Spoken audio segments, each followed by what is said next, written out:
बघा दादा, आम्ही तिला इतकं समजून सांगितलं की आमचं अजिबात ऐकत नाही दोघे नवरा बायकोंचं. तर आहे ना तुम्ही तिला थोडं समजून सांगा प्लीज, कारण की ना ते ऐकतच नाही आमचं. तुम्ही आईच ऐकत नाही. हे बघा दादासाहेब, ती आली बघा, मी तिला घेऊन येतो.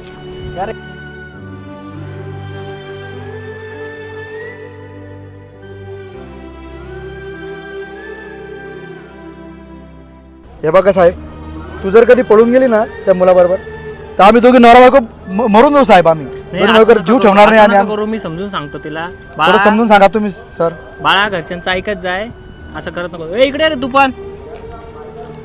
काय रे, तुला समजतं का? नाबालिक मुलीला पळून घेऊन गेला तू.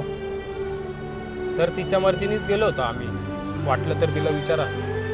काय ग?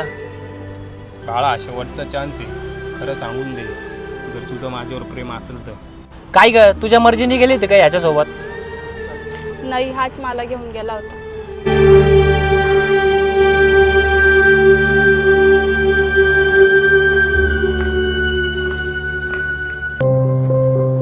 पोस्को अंतर्गत 7 वर्षाची सजा सुनावण्यात येत आहे. गुन्हा कबूल आहे का?